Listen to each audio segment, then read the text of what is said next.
On va continuer l'étude sur les 4 termes de la délivrance. Donc la dernière fois, on avait vu ensemble les 2 premiers, Veotzelti et Vetsalti. Je te sortirai et je te sauverai de l'Égypte. Aujourd'hui, on va se pencher sur les 2 derniers. Bon, ça va être assez intense sur le dernier terme. Vous verrez qu'il y a des choses énormes à comprendre, très intéressantes à comprendre. Et c'est pourquoi je vais passer assez rapidement sur le 3e terme, parce que ça, on le connaît bien, on en a beaucoup parlé, mais tout de même, il faut le remettre dans son contexte. Donc, Vegalti, je te libérerai de l'Égypte. Quand le peuple d'Israël est sorti d'Égypte, il y a eu la Pâque, on en a parlé. Il y a eu l'établissement donc de cette fameuse fête de Pâques, la mise à mort de l'agneau. On a vu ensemble que c'était le bélier, le petit du bélier. J'avais juste effleuré le sujet sur le fait que dans les sacrifices, donc les korban, ce qu'on appelle en hébreu korban, les sacrifices qui étaient offerts à l'Éternel, il y avait 3 animaux. Il y avait donc le bélier, le bœuf et les pigeons ou les tourterelles. Il y avait d'autres sacrifices, d'autres offrandes qui étaient les prémices de nos récoltes, donc le grain, la farine. Il y avait l'encens, qui est une action de grâce, et aussi l'encens va représenter l'obéissance. L'encens était sur l'autel des parfums dans le tabernacle, et l'autel des parfums représente l'obéissance du peuple qui l'offre en offrande. Donc, les 3 animaux, c'est 3 choses particulières, parce que l'agneau correspond tout à fait au fameux dieu égyptien dont on a parlé la dernière fois. Le bœuf, c'est Apis, aussi un dieu égyptien. Et alors, pourquoi les colombes et pourquoi les tourterelles ? Parce que le pigeon et les tourterelles sont de la même famille, mais ne sont pas des colombes. Ça ressemble à une colombe, mais ce ne sont pas des colombes. En fait, l'agneau représente un dieu qui est fait à l'image pour les hommes. C'est un ersatz du sacrifice de Dieu, du sacrifice du Messie. Le bœuf, c'est un faux éternel, faux Dieu, puisque Aleph, la lettre Aleph en hébreu, c'est le bœuf, donc l'unité représente Dieu. Et les pigeons, c'est une fausse action du Saint-Esprit.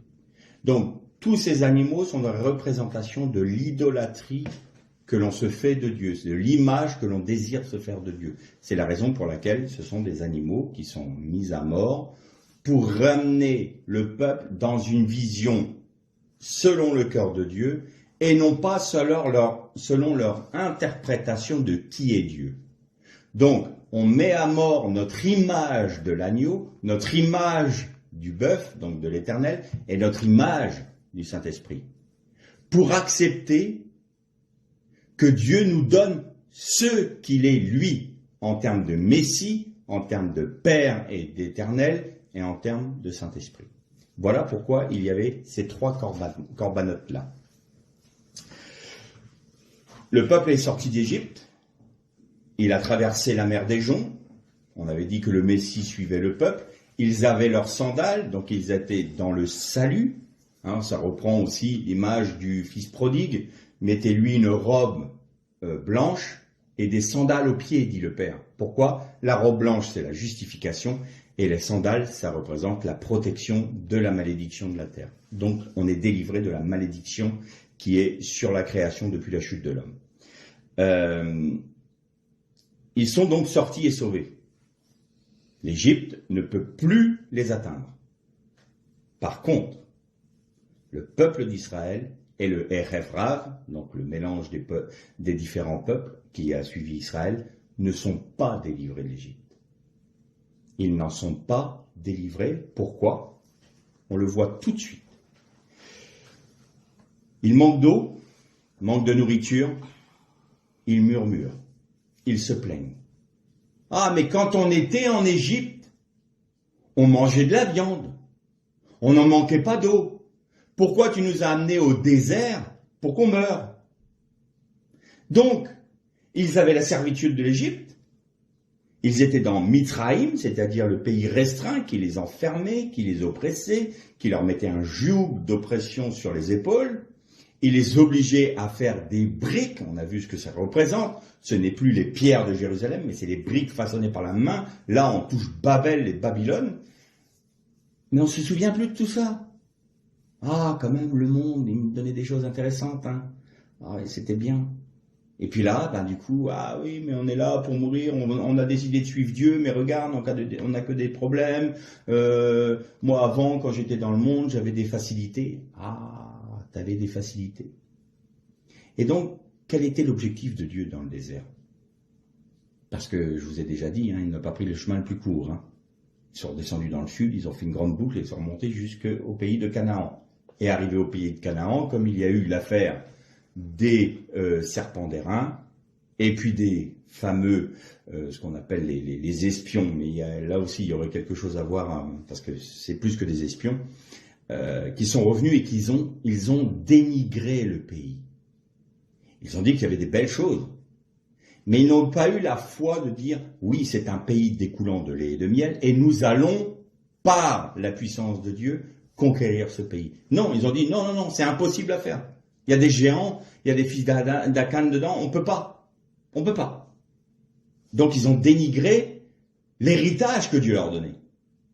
Et ils sont repartis 40 ans dans le désert. Et là, on va voir un peu ce que ça donne. Donc ils n'étaient pas libérés de l'Égypte. Dans leur tête, ils étaient toujours en Égypte. Dans leur cœur, ils étaient toujours en Égypte. Et quand est arrivé le moment où l'Éternel voulut donner son instruction, donc le mot Torah, qui n'est pas la loi, mais son enseignement, qu'est-ce qu'a fait le peuple? Tout de suite, quand il a cru que Moïse ne reviendrait pas. Ils se sont fait un veau d'or, un bœuf. Ils savaient très bien qu'ils ne pouvaient pas faire un agneau.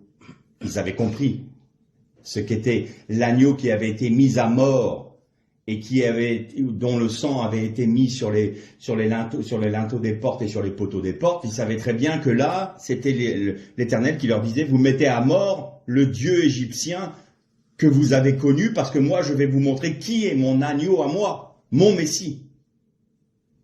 Ils savaient très bien que c'était pas l'agneau qu'il fallait faire.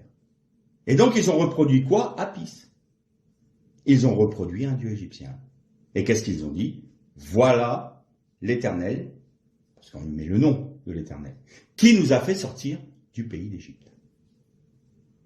Donc, à nouveau, ils ont, au lieu de sortir de la logique idolâtre de l'Égypte et de Babel, ils y sont retournés en disant, oui, on est au bénéfice du salut, on est au bénéfice, on est sorti du monde, donc sorti de tous nos problèmes, on est sauvé de l'Égypte qui ne peut plus nous atteindre, mais par contre, on veut louer un Dieu selon ce que nous décidons d'en faire. Ça ne nous intéresse pas de savoir qui il est.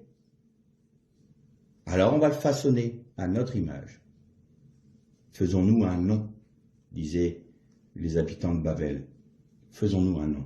Eh bien, faisons-nous un Dieu qui nous convient, un Dieu qui nous correspond. Faisons-nous une petite religion, une petite doctrine qui nous convient. Et ça sera très bien. Et voici l'Éternel qui nous a sauvés. Combien de chrétiens vivent comme ça aujourd'hui? Dans nos assemblées, si on est tous honnêtes, combien de chrétiens cherchent plutôt à maintenir leur doctrine, même si elle est fausse, que d'essayer de comprendre qui est vraiment Dieu? On peut commettre des erreurs, mais Dieu nous corrige, Dieu nous instruit, Dieu nous enseigne. Mais encore faut-il avoir la volonté de le connaître, lui, parce qu'on a envie d'imaginer qu'il est. Et donc Dieu les amène au Bamidbar, dans le désert. Bamidbar, je vous ai déjà dit, il y a le mot Dabar. Dabar, c'est parler. Je vais l'amener au désert et je vais lui parler. Quel était le but du désert? Apprendre à dépendre de Dieu. Apprendre à compter que sur Dieu. Apprendre à obéir à Dieu. Apprendre de quelle manière on pouvait adorer Dieu. Apprendre à vivre dans l'obéissance à Dieu. Et c'est là où Moïse a fait une grave erreur quand il a frappé le rocher, parce qu'il s'est laissé prendre par ses émotions et il a désobéi au commandement de Dieu. Donc je ne reviens pas sur le rocher, on a fait une étude là-dessus, sur les murmures, mais quand vous voyez l'histoire d'Israël dans le désert, ce n'est qu'une succession de murmures, de désobéissance, de renaclement. Le peuple a toujours été raide de coups pour pouvoir être conduit par Dieu. Et ça, c'est notre cheminement dans le désert. Dieu nous amène dans le désert et on renacle. C'est presque logique. Et donc, il manque quelque chose. Seigneur, je ne suis pas délivré. Je ne suis pas délivré de ma nature. Je ne suis pas délivré de moi-même. Je ne suis pas délivré de mon Égypte. J'en suis sauvé. J'en suis sorti. Pas de problème. Je ne suis plus dans le monde. Je suis sauvé de la malédiction du monde en Jésus-Christ. Dans la foi en Jésus-Christ, je suis sauvé de tout cela. Mais dans mon cœur, je ne suis pas libéré de ce monde. Je ne suis pas libéré de mon Égypte. Alors ma tendance, c'est de me faire mon veau d'or. Qu'est-ce qui me convient? Ah, la repentance. Ah oui, mais moi, j'aime pas ce mot-là. Parce que ça veut dire que je dois admettre que je suis pas si bien que ça. C'est si difficile que ça d'admettre qu'on est pécheur. C'est si difficile que ça. Ah non, moi, je suis pas pour la repentance. Moi, je suis parce que le Seigneur... J'aime cette doctrine qui fait que le Seigneur me donne tout. Seigneur, donne, donne, donne. J'ai besoin, je veux, j'ai envie. Alors, moi j'aime bien le Dieu qui me donne. Mais le Dieu qui me demande d'obéir, quand même. Pas aller trop loin, pas être excessif. Faut pas être pardonnez-moi le terme, des ayatollahs de la religion quand même. Faut être équilibré. Faut être très équilibré. C'est un équilibre parfait. Seigneur, donne-moi tout, moi je te donne rien. Alors vous allez me dire, oui, mais qu'est-ce qu'on peut donner à Dieu? Non, effectivement, rien. Mais est-ce qu'on ne peut pas accepter de dire, Seigneur, je suis tellement rien que j'ai envie d'être tout en toi. Donc j'accepte ta discipline, que je sois selon ta pensée. Pourquoi Dieu veut nous amener dans sa discipline et pourquoi Dieu nous amène au désert pour apprendre à l'obéissance, apprendre à dépendre de lui, apprendre à être nourri par lui, apprendre à l'adorer. Pourquoi? Parce qu'il sait très bien que si nous demeurons dans notre propre Égypte, nous sommes en danger d'y retourner. C'était ça que la menace qui pesait sur ce peuple-là, c'était qu'il voulait retourner en Égypte. Pourquoi sommes-nous venus mourir dans le désert? On aurait préféré demeurer en Égypte. Et là, il y en a certains qui avaient cette volonté de dire « Retournons en Égypte. Arrêtons de suivre ce Moïse-là. Suivre Christ, moi c'est pas mon Christ celui-là. Le mien, c'est celui qui me donne tout ce que je veux. Ça, c'est mon Dieu. » C'est peut-être ton Dieu, mais ce n'est pas Dieu. C'est ton idole. C'est pas Dieu. C'est pas l'Éternel. Ça, c'est l'image que tu en as fait. Alors, ton danger, c'est de retourner en Égypte. De retourner, comme nous dit l'apôtre Paul, le chien revient à ce qu'il a vomi. Y a-t-il possibilité de salut pour ces hommes-là? Il y en a qui ont gardé ce cœur-là, de vouloir retourner en Égypte, et d'être toujours dans cette volonté de décourager le peuple de Dieu à poursuivre dans la foi. On a notamment Korah, Akan, vous vous souvenez, qui lui avait enterré l'or, le manteau de Shinéar et l'argent. Tout cela était dans sa tente. Il s'était fait un petit tabernacle. Voilà ce que ça voulait dire. Il s'était fait sa petite religion.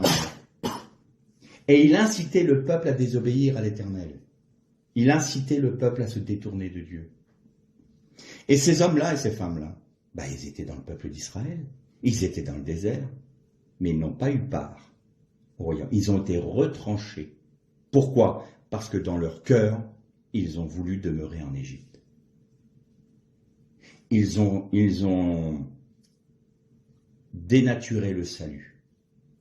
Ils ont dénaturé l'œuvre de Dieu, de sauvetage, de sortie d'Égypte. Je te sors d'Égypte et je te sauve. Eh bien oui, mais ça ne nous suffit pas. C'est pas de ça dont on a envie. Parce que si c'est nous sauver pour ensuite nous apprendre qui tu es, moi ça ne m'intéresse pas. Ce que je veux, c'est sortir, être sauvé et faire ce que moi je veux, ce que j'ai envie. C'est ça mon désir. Alors vous êtes retranchés du peuple. Et il y a des chrétiens qui se disent chrétiens. alors pas des chrétiens qui se disent chrétiens, mais des hommes et des femmes qui se disent chrétiens, qui ne sont pas sauvés. Parce qu'ils ne sont pas libérés totalement de l'Égypte. Ils ont leur cœur, comme la femme de Lot, qui a eu le cœur, qui est resté à Sodome. Elle s'est retournée et elle a eu le jugement. L'objectif de Dieu, c'est de nous dépouiller de ce qui nous met en danger de retourner à notre Égypte, de retourner sous la servitude de l'Égypte. Et c'est la raison pour laquelle il désire nous amener dans notre désert pour nous apprendre qui il est et qui nous devons être en lui. Ça, c'est l'objectif du désert. Donc, le désert est là pour faire une œuvre de libération. Et au fur et à mesure de ce cheminement-là, le peuple d'Israël aurait dû comprendre que la manne qui lui était donnée, c'était une nourriture céleste pour les maintenir dans le désert. C'est-à-dire que pendant ce temps-là où le peuple est encore en danger d'un retour vers l'Égypte, Dieu fournit ce qu'il a besoin pour lui éviter, malgré lui, j'ai envie de dire, de retourner en Égypte. Parce qu'il sait très bien que c'est le jugement, autrement.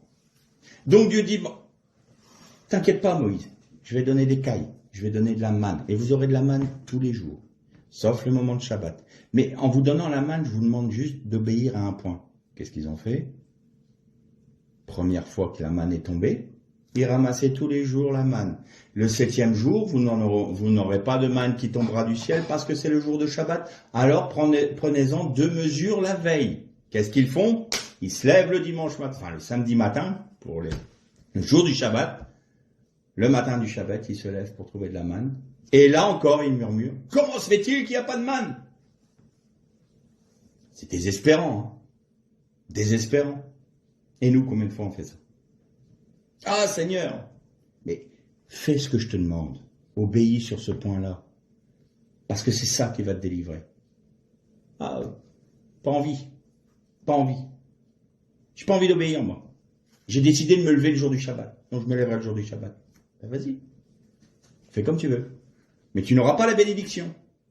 Pourquoi? Parce que je t'ai demandé, je t'apprends à m'obéir, je t'apprends à écouter ma parole, je t'apprends à me connaître, je t'apprends à m'adorer comme je le veux, de manière à ce que tu sois, que cette œuvre que j'accomplis dans ta vie puisse t'amener dans la félicité, et puisse t'amener dans le royaume, puisse t'amener dans ma présence. Mais si tu raidis la nuque en permanence, tu ne pourras rien faire. Tu vas rester dans le désert. Donc les fils d'Aaron, qui ont eu une mauvaise adoration. Vous savez que l'autel des parfums, c'est l'autel de l'obéissance, on disait ça tout à l'heure. Et il y avait un feu qui était venu de l'Éternel, qui brûlait sur l'autel des parfums, et on devait mettre de l'encens sur cet autel-là. Et cette odeur-là, cette vapeur qui sortait, cet encens qui sortait, servait à enfumer le Saint des Saints, de manière à pouvoir rentrer sans mourir dans la présence de l'Éternel, de la gloire de l'Éternel qui reposait sur l'Arche d'Alliance, sur le Caporet. Et on ne devait pas mettre de feu étranger sur cet autel des parfums parce que c'est une chose très sainte. Et il y a eu la dédicace, donc, première dédicace du tabernacle. Première fois qu'on allait offrir des sacrifices et que la gloire de l'Éternel allait résider au sein du peuple.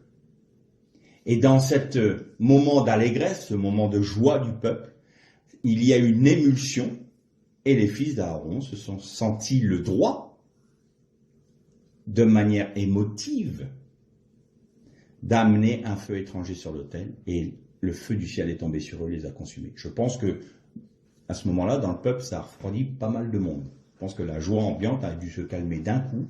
Mais qu'est-ce qui se passe ici? Qu'est-ce qu'il y a eu? L'Éternel dit, ne vous avais-je pas dit, pas de feu étranger sur l'autel? Ils étaient prêtres, hein, fils d'Aaron, donc de la tribu de Lévi. Et ils ont été tués. C'était quoi leur mauvaise adoration? C'était une adoration selon leurs émotions, selon des élans d'âme.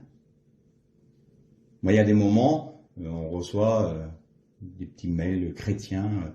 Vous pouvez acheter ce CD. C'est un moment d'adoration qui élève l'âme,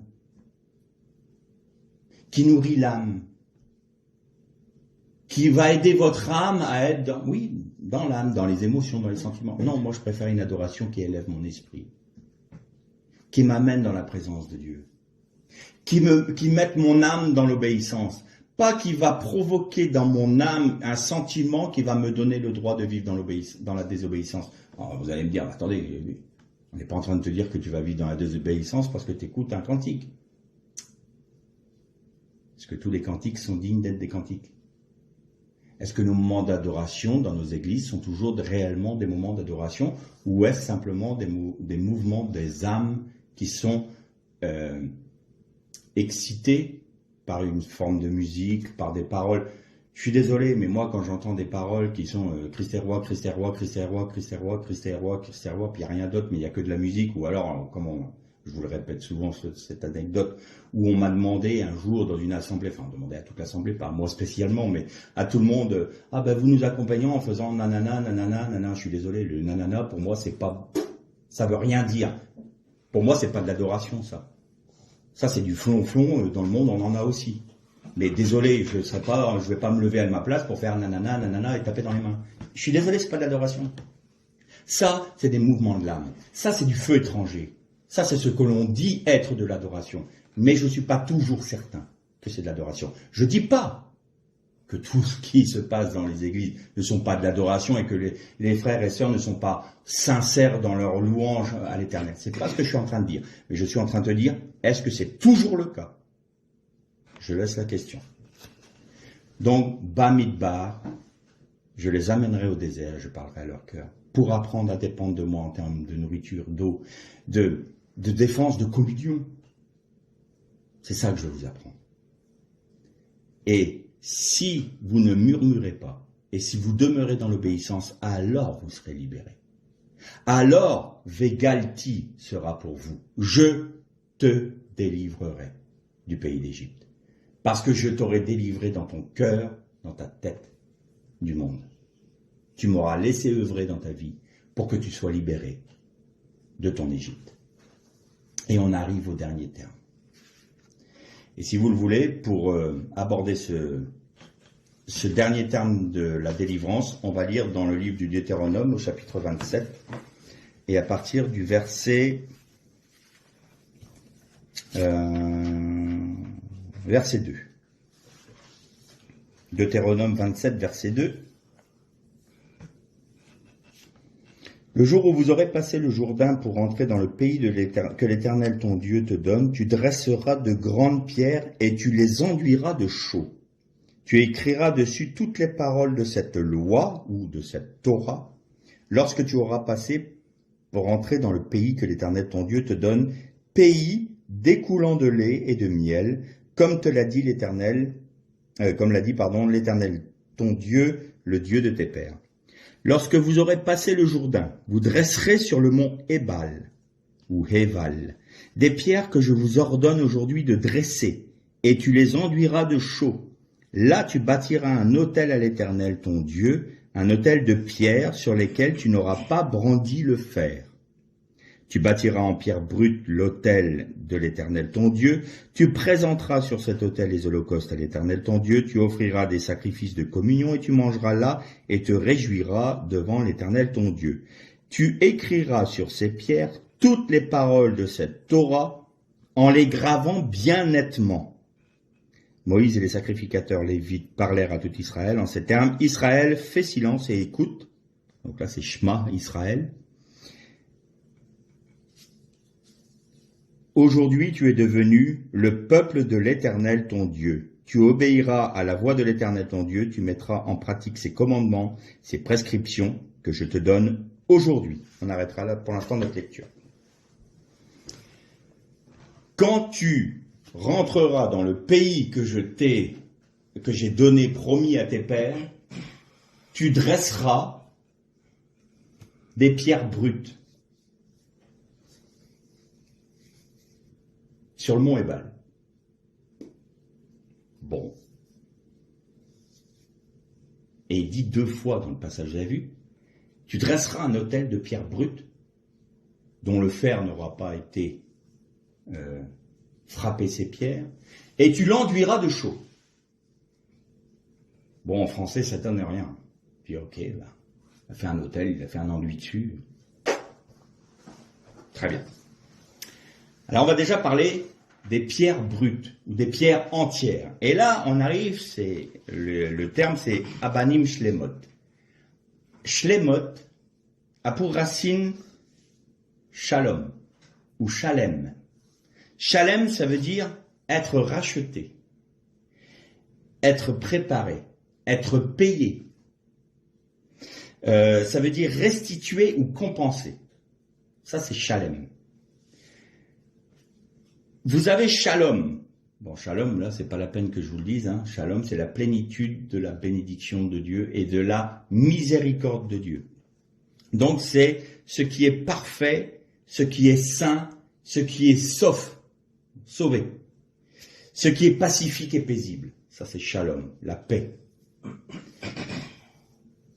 Et vous avez un Shaolem. Et Shaolem, là, vous avez le prix payé ou récompensé. Donc, on peut dire que les pierres que vous allez dresser sont des Abanim Shlemot, ça veut dire les pierres de la miséricorde, les pierres du rachat, les pierres de la récompense, les pierres de la compensation, les pierres de ce qui a été payé. Et vous allez les faire, vous allez monter ces pierres-là sur quel mont? Il y avait 2 monts quand ils sont passés dans le pays du pays de Canaan. Il y avait le mont Éval et le mont Garizim. Sur le mont Garizim, c'était le mont des bénédictions. Le mont Éval, c'était le mont des malédictions. Vous vous souvenez de ce passage-là? Et entre les deux, il y avait Sichem. Et il y avait 6 tribus d'Israël sur le mont Éval, 6 tribus d'Israël sur le mont Garizim, et il devait y avoir la prononciation des bénédictions et des malédictions. Mais l'autel, il a été fait sur quel mont? Sur le mont Éval, le mont des malédictions. Pourquoi? Quelle utilité d'avoir un sacrifice sur un mont de bénédiction? De quoi devons-nous être délivrés? Des bénédictions ou des malédictions? Des malédictions. Et si vous prenez dans Galates 3, verset 13 de mémoire, c'est l'apôtre Paul qui dit « Nous avons été délivrés de la malédiction qui reposait sur nous par le sacrifice de Jésus. » Et donc, tu vas faire ces pierres-là, les pierres du rachat de la récompense de ce qui a été payé sur le montagne des malédictions. Et là, nous avons donc Abanim Shlemot. Tu vas l'enduire de chaux. Mais avant de parler de la chaux, il y a juste un passage très, très étonnant. Même les rabbins se sont un peu posé la question. Tu écriras cette Torah très nettement, très distinctement. Ça veut dire quoi, ça? Parce que très nettement, j'imagine très bien que si on grave la loi sur des pierres, c'est pas fait pour que ça soit juste un peu un gribouillis, c'est fait pour que ça soit lu, quoi. Et les rabbins, les sages d'Israël se sont posés la question, on dit, dans le texte, oui, effectivement, ça se traduit par très nettement, mais c'est plus profond que ça. Et ils en ont déduit, par la tradition de leur père, donc la tradition orale, la Torah orale, qu'en fait, Josué a écrit la loi en toutes les langues connues de l'époque, de toutes les nations. Parce que ce sacrifice était pour toutes les nations et pas que pour Israël. C'est la raison pour laquelle l'Éternel lui dit « Tu graveras cette Torah très nettement, c'est-à-dire dans toutes les langues, de manière à ce que tout le monde puisse comprendre nettement la Torah. À travers vous, mais que le monde entier, puisque les nations puissent la comprendre nettement. À travers l'œuvre que moi j'aurais fait sur votre peuple, sur mon peuple que j'ai choisi, sur Israël, eh bien Israël sera en bénédiction à toutes les nations. Et vous savez que ça peut être traduit différemment. Le mot très nettement, se dit Baer. Baer, c'est un puits. Et puis, c'est Baer Aïlev. Aïlev, oui, on peut dire comme ça. Aïlev. Et ça veut dire le puits de bonté. Le puits de miséricorde. En fin de compte, en écrivant cette Torah de manière distincte pour toutes les nations, c'est le puits de bonté de l'Éternel que tu révèles aux nations. Voilà ce que je voulais dire. Cette petite insert dans le texte, tu graveras nettement les paroles de cette Torah. Et là, on a la chaux. Pourquoi l'enduire de chaux? Pour une raison très simple. Et regardez l'importance de ce « je te prendrai Velkarti », parce que là, on est arrivé dans le Velkarti. On rentre dans le pays promis. On rentre en Christ. On a compris un principe, et vous allez voir ce que ça veut dire un peu plus tard. Je développe d'abord. Par où sont-ils passés à travers le Jourdain? Dans un endroit bien spécifique. Cet endroit s'appelait Gilgal. Gimel Lamed, Gimel Lamed. Gilgal. Si vous prenez la valeur cachée du mot Gilgal, vous savez ce que c'est? On prend les lettres dans leur plénitude. Gimel Lamed. Et on va faire un peu de Gematria maintenant. Eh bien, vous prenez Gimel Lamed, vous avez un total de 314. Et Gilgal veut dire une roue, ou rouler. Ézéchiel, quand il a eu la vision des chars et des roues, vous vous souvenez, les roues pleines d'yeux? Il y avait des yeux autour des roues, et il y avait une roue à l'intérieur de la plus grande roue. Vous vous souvenez que ces roues suivaient les chars et allaient droit devant elles, parce que c'était l'Esprit de Dieu. La roue intérieure s'appelait Gilgal, également. C'est la marche par l'Esprit. C'est la vie de l'Esprit. 314. Et donc tu vas enduire cet autel de chaux. Chaux en hébreu, ça se dit sid. Et si vous prenez la Gematria de sid, vous avez 314. C'est-à-dire que cette œuvre-là, c'est une œuvre selon le cœur de Dieu parce qu'elle a été accomplie par l'Esprit. Tu ne peux pas mettre le fer sur les pierres parce que le fer, c'est ce qui réduit la vie. On a déjà vu ça pour le temple. Mais le fer aussi, c'est ce que l'homme peut faire, peut accomplir, peut tailler selon son cœur. Non, tu ne mettras pas d'outil de fer dessus parce qu'un outil va donner ce que toi tu penses, tu vas donner la forme que toi tu penses à la pierre. Ça, je ne le veux pas parce que c'est une œuvre de l'Esprit. Et surtout pas le fer parce que le fer est là. Il sert à faire des épées et des lances et il réduit la vie alors que la vie de l'Esprit, c'est un esprit de vie. Et donc la chaux qui recouvre l'autel où a été gravée distinctement toute la Torah en toutes les langues des nations est recouvert par l'action du Saint-Esprit. Sid. Et Sid, c'est un anagramme aussi. C'est l'anagramme du mot Shaddai. El Shaddai, c'est l'œuvre du Dieu Tout-Puissant. El Shaddai, c'est le Dieu Tout-Puissant. Et c'est parce que le Dieu Tout-Puissant a décidé que cette œuvre-là serait accomplie sur le mont de la malédiction et que toutes les nations seront bénéfices de cette bénédiction, Gérizim, en étant sauvés de la malédiction sur le mont Éval, à travers le peuple qu'il choisit lui-même parce qu'il l'a formé dans le désert. C'est de sa propre autorité, c'est une œuvre qui est selon son cœur, par son esprit, et l'œuvre est accomplie par le Mashiach. Et ça, c'est le Dieu Tout-Puissant qui l'a établi. Personne, nulle autorité, nulle domination ne peut contrecarrer à cela. C'est pourquoi l'autel était recouvert de chaux, de sid, qui est le mot sid, oui, sid, c'est pratiquement le mot miroir de Shaddai. Et tout cela fait 314. Et c'est quand même étonnant parce que comment vous calculez la circonférence ou l'aire d'un cercle? 314. Comme de par hasard. C'est pi. Et pi correspond à la lettre P en hébreu. Et la lettre P, c'est la bouche qui parle. C'est la Torah. Si tu écoutes ma Torah, si tu entends mon enseignement, si tu obéis à mon enseignement, tu écoutes le son de ma bouche. Et alors le son de ma bouche va te révéler l'œuvre que j'ai accomplie, qui est 314. C'est moi qui ai fait cette œuvre-là, qui te libère, qui te délivre, qui te sauve du pays d'Égypte.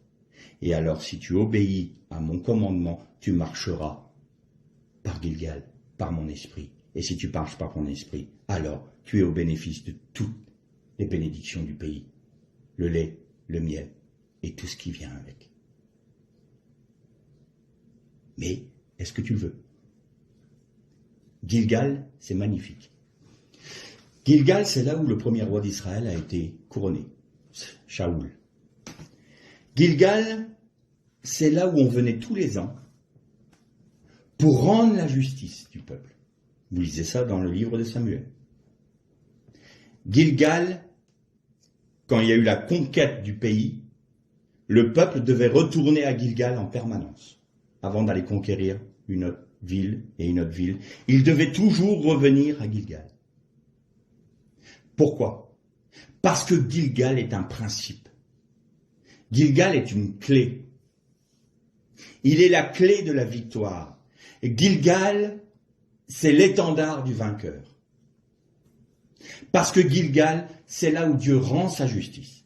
Parce que Gilgal, c'est là où on retourne toujours avant de faire quoi que ce soit pour Dieu. Ou par Dieu. C'est-à-dire que l'on a compris à ce stade-là, quand on a passé Gilgal, quand on a passé le Jourdain, quand on a compris la valeur du désert, du Bamidbar, et qu'on est rentré dans l'obéissance, alors il y a un principe dans notre vie qui se met en place. Je ne peux plus rien faire sans être conduit par l'Esprit de Dieu. Je reviens toujours à Gilgal, la roue. Tout ce que je le fais en fonction de ce que l'Esprit de Dieu me révèle. Je n'agis plus par moi-même, je n'agis plus pour moi-même, mais j'agis par l'Esprit de Dieu qui me révèle toujours plus le pays. C'est quoi le pays? C'est Christ. Il me révèle qui est Christ. Le Seigneur Jésus avait dit, je vous enverrai le Paraklétos, le consolateur. On l'a traduit par consolateur, mais c'est pas ça, c'est conseiller. Je vous enverrai l'Esprit Saint. Il prendra tout ce qui est de moi, et vous l'enseignera. Et aujourd'hui, Seigneur, j'ai compris que le principe, c'était la croix. La mort à moi-même n'est pas une œuvre temporaire, c'est pas une œuvre ponctuelle. C'est une œuvre spirituelle permanente parce que c'est un principe de vie. La croix, le chrétien qui comprend cette clé-là, qui comprend que rentrer dans le pays de la promesse, dans le royaume, pour être un peuple selon le cœur de Dieu, je vous prendrai comme peuple. C'est ça, Velkarti. Je vous prendrai comme peuple. Alors ce chrétien-là a compris que la croix est un principe de vie parce que c'est ce qui lui permet de vivre par l'esprit. La croix, au tout début, moi, quand j'ai compris des choses sur la croix, je pensais que c'était, allez, mon Seigneur, j'accepte la croix pour que, voilà. Et donc il y a des moments, j'acceptais la souffrance, j'acceptais les épreuves, j'acceptais cela.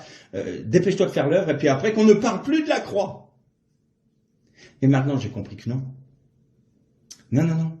Non, la croix est un principe. La croix est une clé. La croix, c'est une porte d'entrée. La croix, c'est mon Gilgal. La croix, c'est ce qui me permet d'être dépouillé de moi-même et de vivre selon l'esprit. D'accord. Donc, la croix est pour moi l'endroit où Dieu rend ma justice, l'endroit où Dieu est couronné, l'endroit où Dieu, pour moi, m'a dépouillé de moi pour me revêtir de son Fils. Pourquoi je dis ça? On va lire dans Josué, au chapitre 5, et vous allez voir que c'est très intéressant. Josué, chapitre 5. Et on va lire à partir du verset 2 également.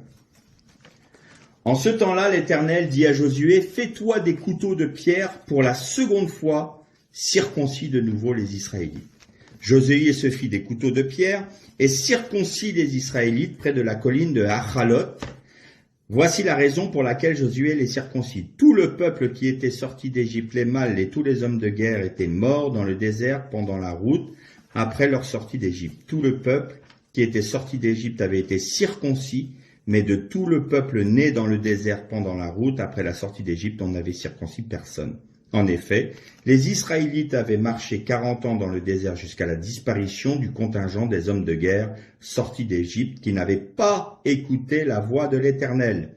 L'Éternel leur avait juré de ne pas leur faire voir le pays que l'Éternel avait juré à leur père de nous donner, pays découlant de lait et de miel. Ce sont leurs fils qu'il a établis à leur place. Josué les circoncis, car ils étaient incirconcis du fait qu'on ne les avait pas circoncis en route. Lorsqu'on eut achevé de circoncire toute la nation, ils restèrent sur place dans le camp jusqu'à leur guérison. L'Éternel dit à Josué, « Aujourd'hui, j'ai roulé loin de vous la honte de l'Égypte, je vous ai délivré. » Aussi a-t-on appelé ce lieu le nom de Gilgal. Jusqu'à aujourd'hui, les Israélites campèrent à Gilgal et ils célébrèrent la Pâque le 14e jour du mois au soir dans les plaines de Jéricho. Ils mangèrent des produits du pays, des pains sans levain et du grain rôti. Le lendemain de la Pâque, en ce jour même, la manne cessa le lendemain. Quand ils mangèrent des produits du pays, pour les Israélites, il n'y eut plus de manne, et ils mangèrent des produits du pays de Canaan cette année-là. Ce texte-là, il y a tellement de choses à dire, il est d'une richesse incroyable.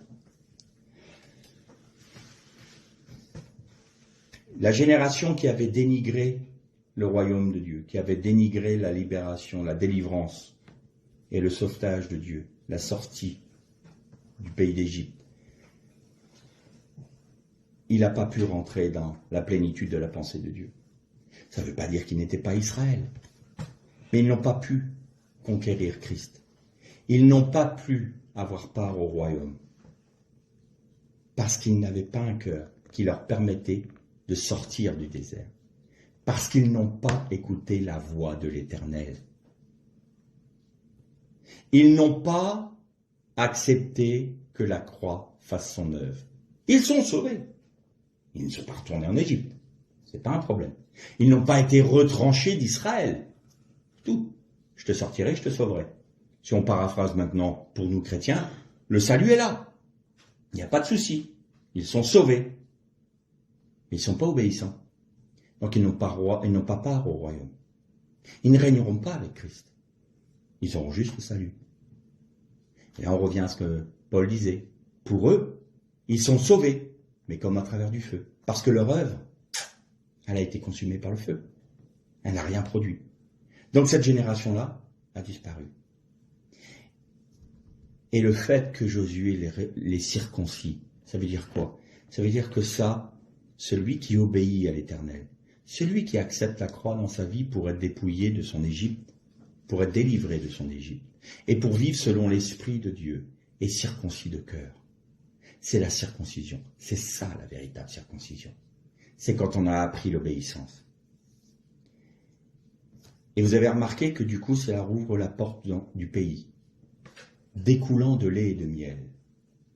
Alors là, le lait, c'est magnifique. C'est pas pour rien, le lait et le miel. Qu'est-ce que c'est que du lait? Du lait, c'est du sang, qui, en passant dans les glandes mammaires, devient consommable. Ça fait du lait. Vous pouvez consommer le lait, c'est du sang, mais consommable. Et quand vous l'avez bu, il redevient du sang. Qu'est-ce que ça veut dire? Moi, mon âme, je l'ai écrite et je te l'ai donnée. Anochi. Vous vous rappelez de cette méditation qu'on a eue ensemble? Quand il est dit que Anochi, c'est le premier mot. Moi, je suis l'Éternel ton Dieu qui t'a fait sortir du pays d'Égypte. C'est l'anagramme de la phrase qui dit « Moi, mon âme, je l'ai écrite et je te l'ai donné. En fait, le lait, c'est l'âme de Dieu, c'est le sang de Dieu. Buvez mon sang, disait Jésus. Tout y est. C'est mon sang, mon âme, je vous l'ai donné, mais je vous l'ai donné de manière consommable par l'Esprit Saint.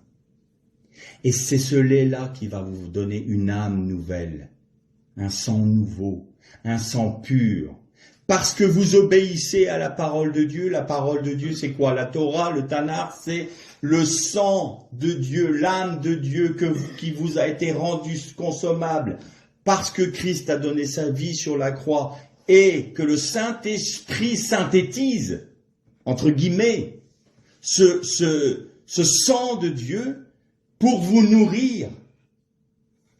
Et alors votre âme qui, elle, est souillée par la nature charnelle, ou le yatser hara en hébreu, c'est-à-dire le mauvais penchant, ce que Satan a mis comme venin dans notre âme, à nous, notre sang, il est purifié par le sang du Christ. Voilà pourquoi le sang du Christ nous purifie. Parce que c'est un pays découlant de lait, un lait consommable, qui nous donne un sang pur. Et qu'est-ce que disait le roi David? Tu restaures mon âme, tu la rebâtis. Tu la détruis pas, tu restaures mon âme. Et il faut savoir que l'âme, c'est pas que quelque chose d'émotionnel. Quand on dit une âme vivante, c'est tout son être, c'est son corps, son être. Eh bien, le pays découle de lait. C'est je t'ai donné mon âme. Et le miel. Qu'est-ce que c'est que le miel? C'est des abeilles qui synthétisent tous les fleurs, les produits du pays pour en faire un produit consommable qui est doux et qui apaise. On va prendre humainement. C'est antiseptique. Ça a la douceur qui calme les toux. Le miel est quelque chose de très bon pour la santé. Tout ça parce qu'un animal a synthétisé les fleurs, le pollen. Il a synthétisé tout cela. Il l'a rendu et mélangé à sa salive.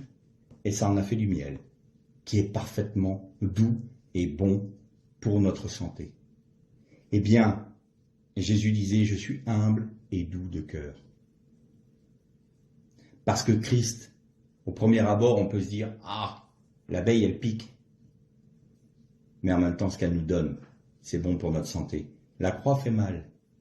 L'obéissance à Christ peut nous faire mal à notre être charnel. Mais c'est du miel à la fin. C'est douceur, c'est rempli de douceur.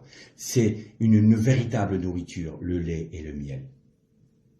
Et à partir du moment où ils sont rentrés dans cette logique-là, ils ont mangé du pays, ils ont été nourris par le pays. C'est le pays, c'est Christ qui les nourrissait tout le temps.